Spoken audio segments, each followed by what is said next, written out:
Good morning, Facebook. And good morning, Shawn and SK. How we doing, gentlemen? Good morning.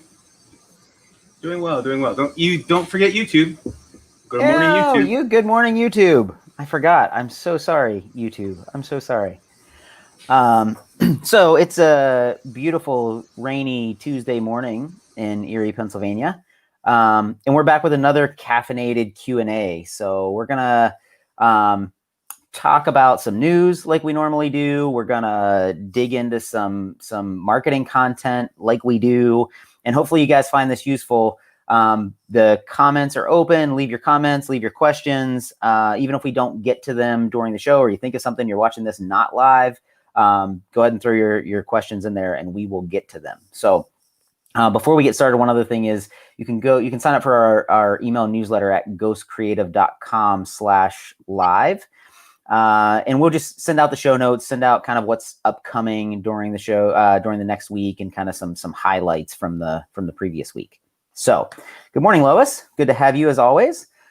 Okay, so let's talk about the news. There's a couple interesting news stories as always. Oh my God, you tell. Okay, here's the first one.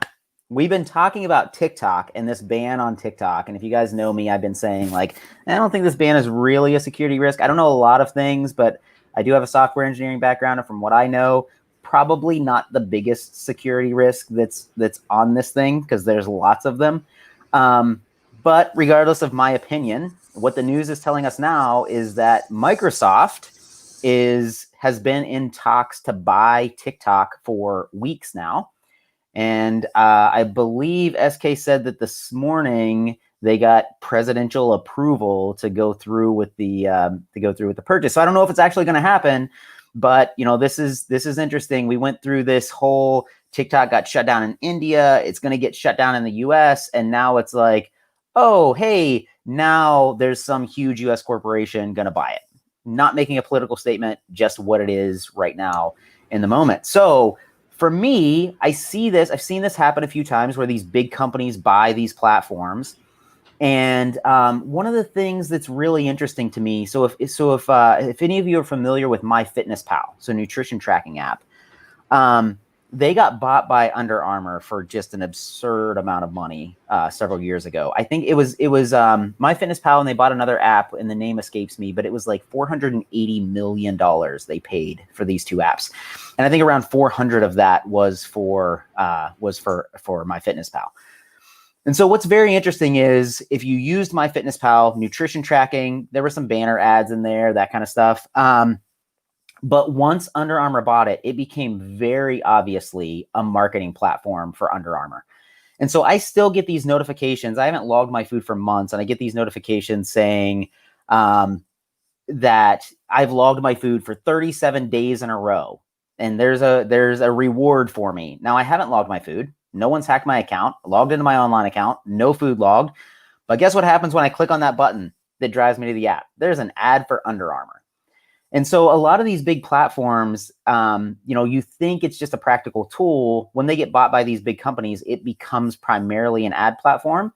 Microsoft has been largely out of the social space for a very long time.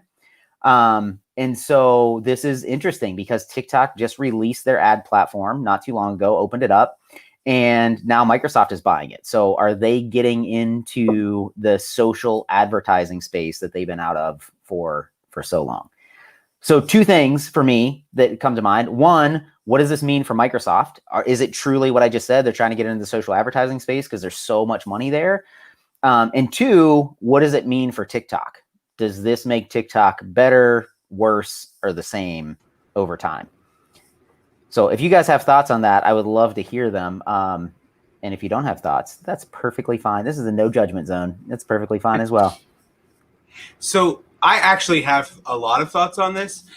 Some do skew towards the political. It just, come on. The details are a little bit too convenient. We're going to say, oh, you're a privacy concern, and 60% of your customers are going to be not able to access your app. Oh, but wait, there's somebody that's willing to come in and buy you. A little too convenient. But I'm also, in my side time, I like to play video games still. And So I follow Microsoft in a lot of what they do, and I have a cell phone, and so I follow them for that. And it just seems like Microsoft has consistently been a day late and a dollar short on a lot of tech things of late.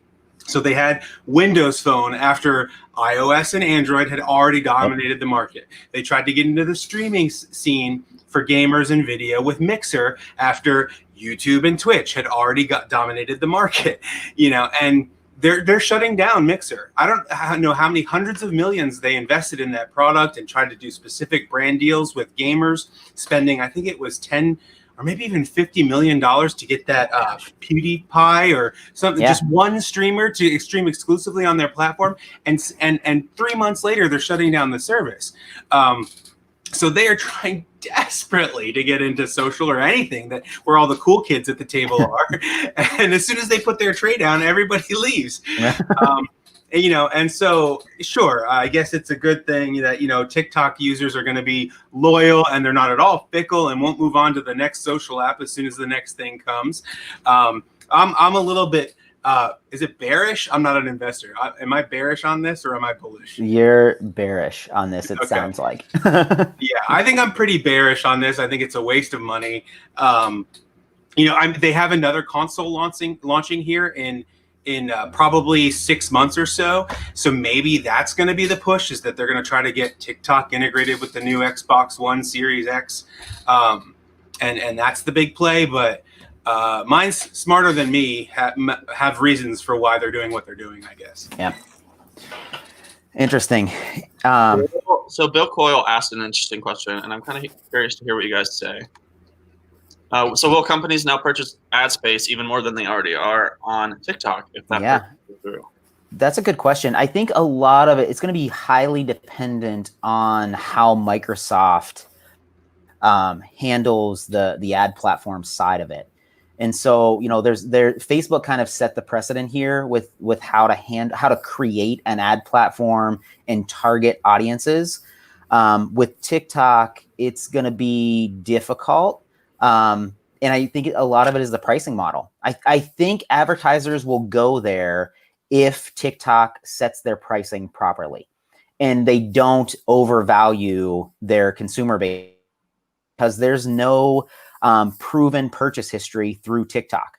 And so Snapchat did this. Snapchat came out with their ad platform and their rates were outrageous.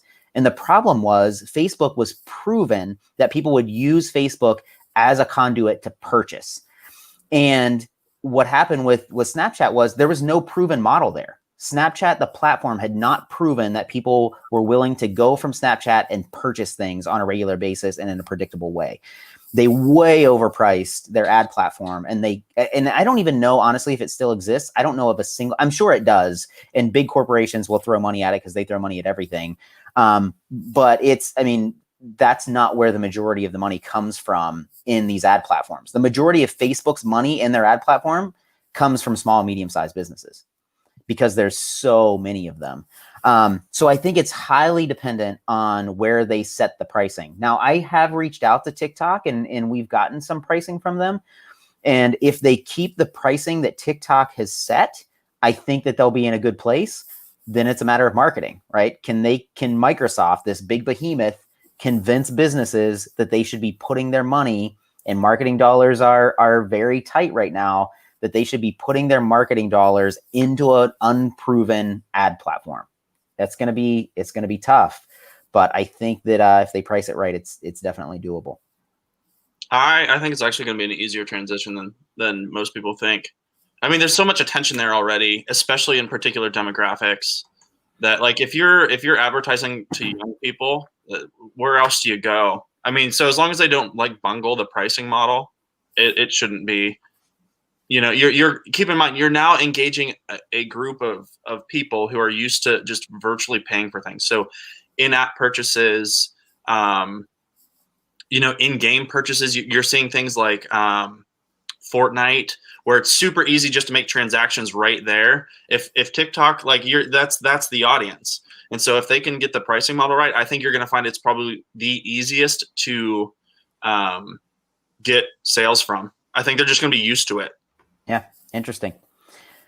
But we'll definitely keep an eye on it and see where it goes. But it's a platform that we are in the middle of exploring from an ad standpoint. They're actually really slow to respond on the ad side of things. So I've contacted them a few times. It'll take them a couple weeks to get back to you. So Because they send carrier pigeons to China to get a response. I don't think that's true, Shawn. I actually don't think that's the problem. I think it's probably that they're in the middle of talks with Microsoft. Maybe that's been the problem somewhere. It must have been true. So we'll keep an eye on this and see how it goes and update you guys when there's more news. So the next news story we want to talk about is going to lead us into the topic for today. And it's that Dominoes, they're not Domino's Pizza anymore because they offer other things as well. But Dominoes, the food company, they're holding a virtual film festival. So in the fall, a lot of these film festivals generally happen. They're getting canceled. So Domino's said, how can we play on this? How can we have a little fun with it? So they're encouraging people to make films, low production. They give you some guidelines on good lighting and things like that. And they created an example of how to create a film for their contest that they're having. And they're encouraging you, of course, to talk about their products, but they're very clear to say that it's not a requirement. And so they put out a film, a short, I think it's a 1 minute long film. I think that's the limit. They want them 60 seconds or less. You can go create a video, you can submit it to Domino's, and you can win a virtual film festival. Theirs was it's an interesting dynamic between like brand and direct marketing. The sample video that they put out was about how you can feed a family during the pandemic for an average of $3 per person, because they have some like, I don't know, 3 combination $6 meal thing, something. But it's interesting because you wouldn't think of a pizza company. I'm going to call them a pizza company, even though I know they sell more than that. And they're trying to convince us that that's the thing. But you go to Domino's for pizza. They are running a film festival, right? 2 seemingly very different things. But it's very interesting because they're getting a ton of user generated content, right? And so to me, really, I think about it in a couple different ways. Is this a brand marketing play or is this a direct marketing play, right? Are they really trying to drive sales through these things, or are they just trying to show people support during the pandemic, give them a creative outlet and something to view in light of film festivals being canceled? And then another thing that is really interesting to me is how much does production value really matter? So their claim, I believe, is that they're going to take the winner and it's going to be a TV spot. They're going to turn it into a TV commercial. Now, how much post-production are they going to do to really like up the production value of these things? Or are they literally going to take the video that's shot in someone's home with their iPhone and run it as a TV spot? And if they do that, I think we really have to ask the question, how much does production value truly matter at the end of the day? So interesting play by Domino's, I think, to get some attention. You guys have thoughts on that? Shawn, you want to go first on this one? I actually don't have strong opinions one way or the other on it. I think it's just smart on their part in terms of you're giving people something to do that they normally wouldn't. You're teaching them how to do it. You're giving them a platform to share it. I think it's smart. I don't know how it's going to affect bottom line for them. So if that's what they're after, I would maybe question that a little bit. But yeah, I mean, I think given the season, given the time, it's incredibly smart because people are being forced to have to think outside the box in terms of how they engage customers. And so, yeah, I'm a fan of it. I think it's kind of cool. It's tangible. It's but I'm not like, oh my gosh, this is the greatest idea ever. Yeah, I agree with Bill's comment in the chat here. He says, it seems to me that the high quality production is not the most critical element during these times. And we've seen throughout since 2000 about, the democratization of content creation and distribution, through channels like YouTube and, where everybody kind of gets a megaphone. I am a little bit concerned. I'll play conspiracy theorist a bit here for a second, for the content creator side of things, that, there's really not a whole lot of mention of, the use of your likeness from that point on. What about the people that don't come in first place? Are those just free ads being created for Domino's that they can then use at wait? If people are going to invest time and effort, sure, they may be learning a skill. Sure, it may be an outlet for their creative juices to get flowing, but they're actually producing something that might have value. That value should be meaningful and transferred to the person producing it. Now, maybe it's just the 15 minutes of fame, or, the bragging rights of, hey, I got posted on. But if, even if it's just exposure, like, that's not really a tangible, valuable thing. Exposure or 15 minutes of fame doesn't put pizza on the table. You know what I'm saying? Yeah. So this is interesting, and this is why I love having more voices on this, because SK and I completely disagree on this. We do, as a business, we do free work for people, right? Because I believe in it's volunteer work. Domino's didn't come into my house and say, you can never buy pizza again unless you create this commercial for free. But yeah, I mean, it's a valid point, and that's a topic of a lot of conversations right now, is should you be doing free work? I'm a huge fan of free work, because one of those people that might have no chance of ever working for a marketing company because they don't have the social skills, they don't, whatever it takes to get a job in that space, might produce the greatest 60-second video that marketing agency has ever seen. And they may be like, we got to get this dude on our team. Who knows? It could happen. But yeah, really interesting. Again, just people, you wouldn't match a film festival and a food company together, and Domino's is doing it creatively. And they're doing it with user-generated content. And that's what I want to talk about today, is user-generated content. And so just first, right off the bat, let's talk about what user-generated content is. And that's really just having your users, your customers, your fans create content. I'm not even going to say for you, because it's not always that they're delivering the content to you, but it's creating content to reinforce your brand. I think it's the greatest value of user-generated content. Now, you can potentially use user-generated content for direct marketing to try to get sales. I don't think that's actually the power of user-generated content.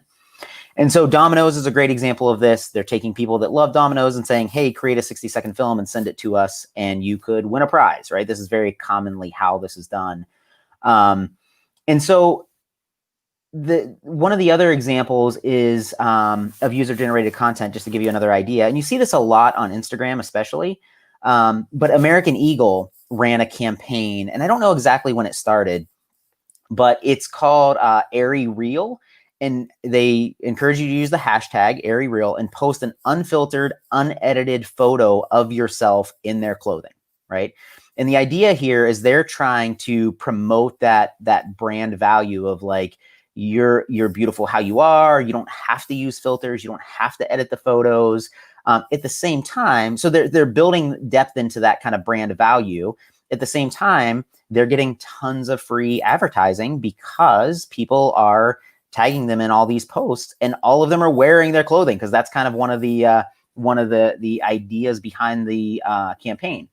And so when I looked this morning, that campaign has over 255,000. That hashtag has over 255,000 posts on Instagram.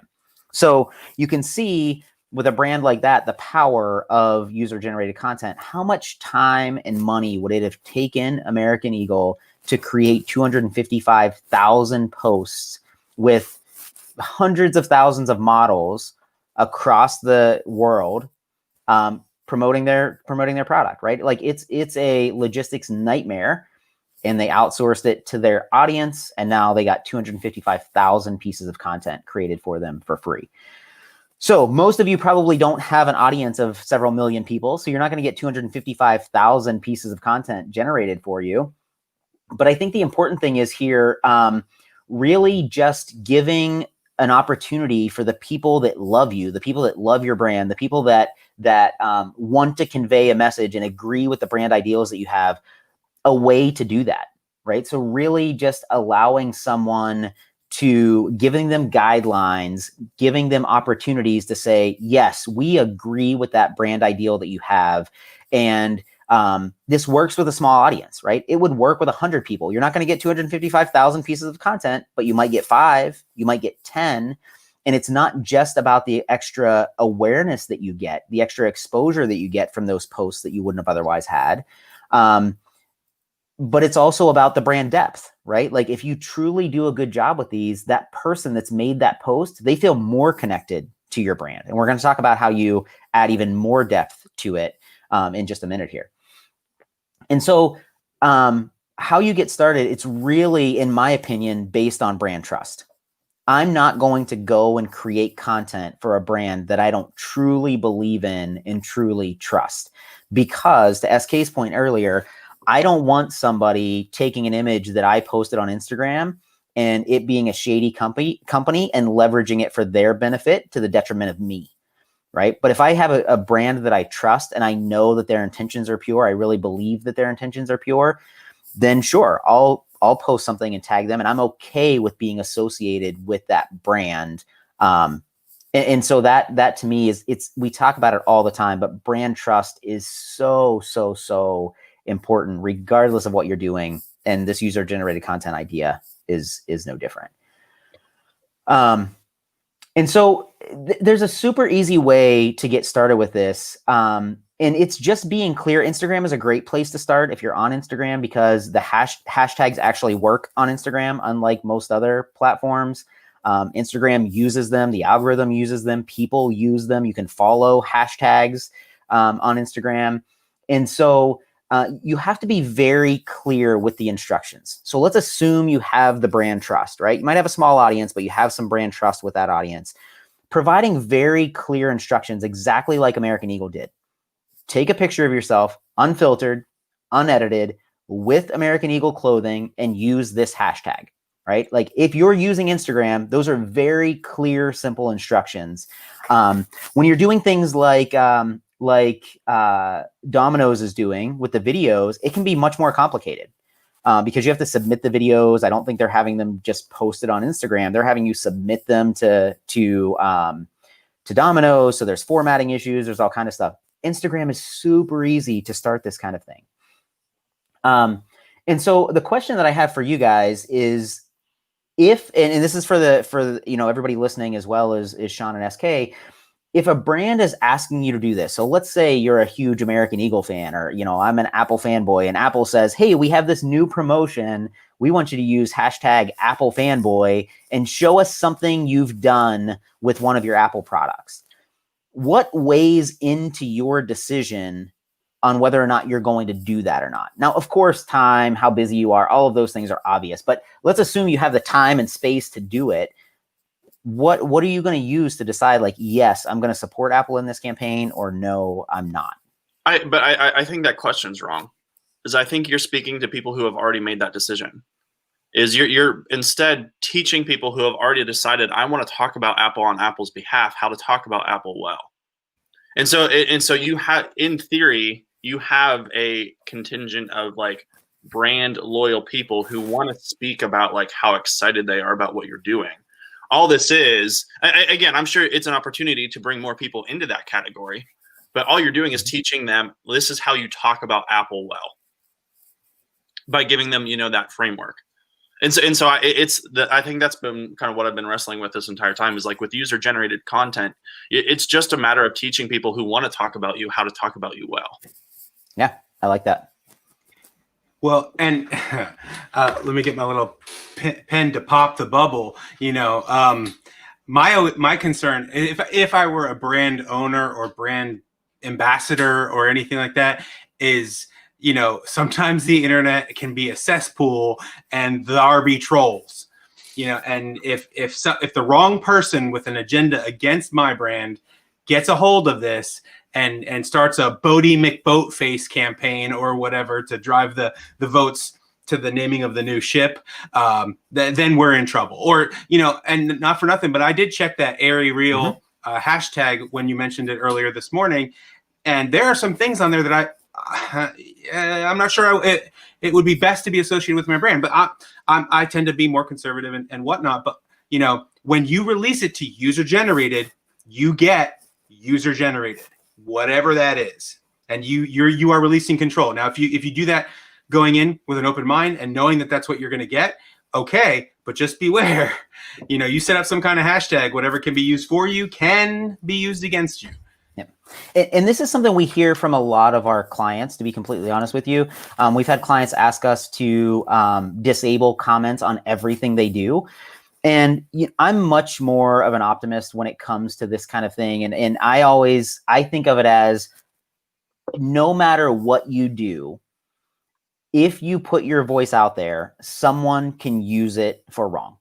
There's no way around it. The only way you prevent that is you never say anything of substance and you become completely obscure. And so you're exactly right, SK. If you take any of these campaigns and you look at the hashtags, you'll find some trashy stuff in there. In my opinion is you didn't create it for them. And those people that are creating that content, everybody that does believe in your brand knows that those are the outliers.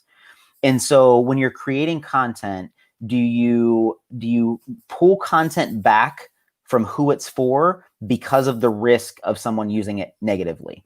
And so, I've probably told this story before and I can never remember the comedian's name, but the story goes that there was this comedian and she was touring the country and she was showing up to her shows and there's 2 people showing up to the shows. And she's like, I was just giving completely lackluster performances because I was so frustrated because 2 people are showing up. I spent all this time, I spent all this money. I really, really, really work in the mirror hour after hour after hour to hone my jokes, and I show up and 2 people show up. And so she was complaining to someone about this, and the person's response was, why punish those 2 people? They're the ones that actually showed up, right? So like, they're the ones that are there. They're the ones that are getting the value. Why are you punishing them because of the other people? And I think this is kind of my opinion is this kind of a similar issue, similar topic where, say, like, the amount of take the American Eagle campaign, that could truly change some young girl's life because she sees all these photos of people in bathing suits and they don't look perfect and they're okay with that.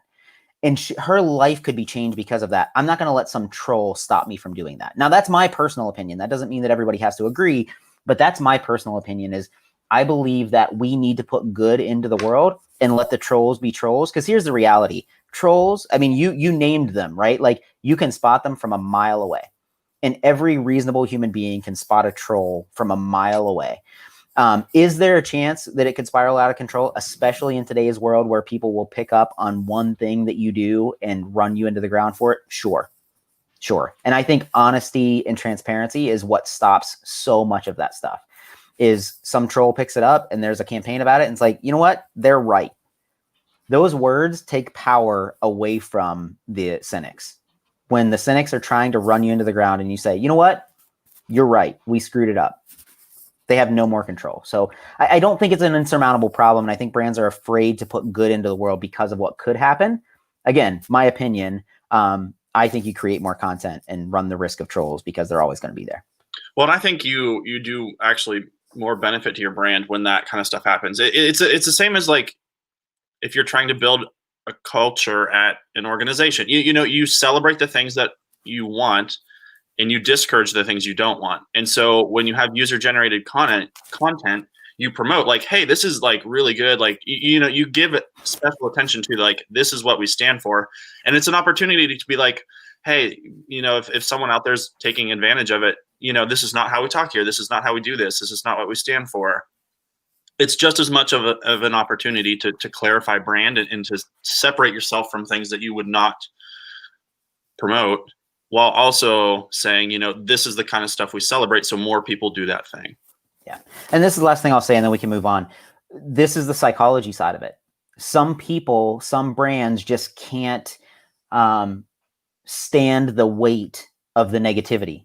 And if that's the case, then maybe this is not a good approach for those brands to take. If you're a person or you're a brand that can't withstand the weight of negativity, then this might not be for you. Personally, I feel like I can withstand the negativity.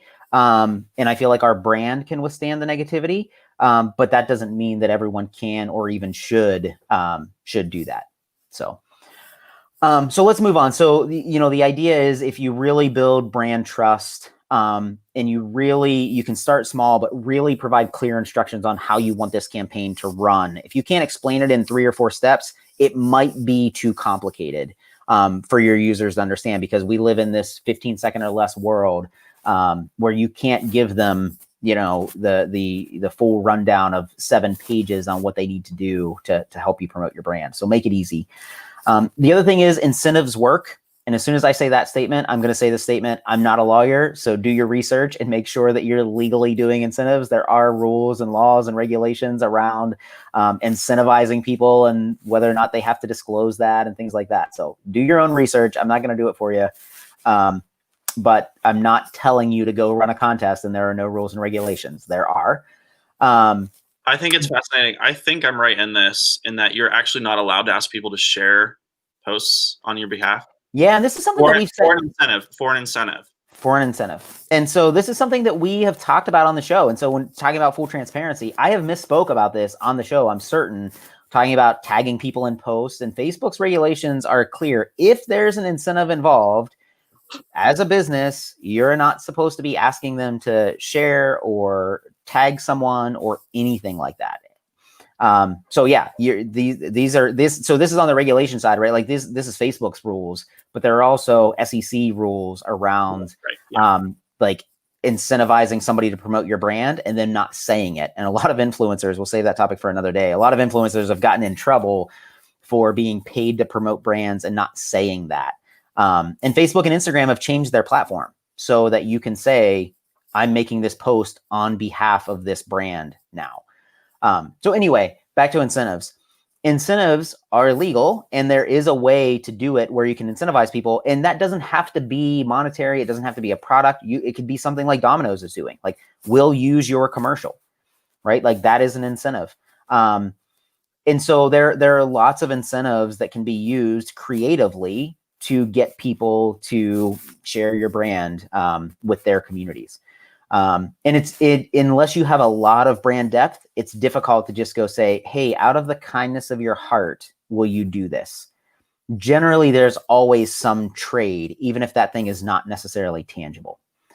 So yeah, incentives definitely work. The other thing is, and this is where I see a lot of brands missing the boat, is celebrate the posts. If you're going to ask your community to go create content for you, and they do that regardless of whether there's an incentive involved at the end or not, celebrate the post, right? I don't know if American Eagle did this, but every good post that somebody put out wearing their clothes, they should have been commenting on it and thanking them for it. That's where the true brand depth comes from. You know who your fans are, who the people are that truly care about you. You better go celebrate with them. This is probably the most overlooked side of social when it comes to brands, not replying to comments, right? Like if you want to grow your Instagram audience specifically, reply to every comment, but it's not about the growth. It's about, that's how life works. If you're walking down the street and I'm coming the other way and I know who you are and I say, hey, Shawn, how are you? And you just keep walking. We don't do that in real life, but we find it completely acceptable to do on social. And it's not, right? So we have to, as brands, respond, reply to comments. And especially if you're asking somebody through a campaign to go do something for you, reply to the comments, celebrate the post. When somebody submits a video, I almost want to do this with Dominoes just to see what their response is. I want to submit a video to Dominoes. I better get a nice response. Now, a company that big, it might be automated, but I better get something thanking me for submitting the video to them. And so if you're running this campaign and it's 3 people that create posts, you better go celebrate those posts, okay? So again, user-generated content, this is something you can get started with. It takes some creativity. It takes some work, like everything worth doing. And so the idea is you can start small. You don't have to have an audience of 10,000 people. You can start with 100. Build trust, which hopefully you've been doing already, so you have the right 100 people on that list to start with. Provide very clear, simple instructions. Offer an incentive if you need to, and often you need to. And then again, celebrate the posts, okay? So this is user-generated content can be something like you saw with American Eagle, where they got 250,000 posts out of it. It's really twofold. You can get content, you can get exposure, but you can also build depth with the people that are joining you in this campaign. So it's something I hope you guys explore a little more. You can reach out to us if you have questions or ideas on how to get started with it, like in a more practical sense for your business. But I really, really, really think it's something that everybody should at least explore, even if you explore it to the point where you say, you know, this is not really for our business at the moment. And when you're doing it, think about world events that are going on, like film festivals, exactly like Dominoes did. They set up a pretty good model for us to use to start thinking about this stuff. So guys, I hope this was valuable for you. I hope you'll dig into user-generated content, at least explore it a little more and see what it could mean for your business. Reach out to us if you have any questions. We're a little bit over time here, so we're going to get out of your way so you can get on with your day. We will be here again on Friday at 9 a.m. That is the plan. We do have a leadership conference we're going to be talking about, not that we're running, that we're attending here at the end of the week. So it's likely that the Friday show we will be at, or at least I will be at a different location. But I'm still, as of today, planning on having the show on Friday. So I hope that you all have a fantastic week. We're here if you need us. Don't hesitate to reach out. You can sign up for the email list at ghostcreative.com/live, and we will see you on Friday at 9 a.m. Thanks, guys. Thanks.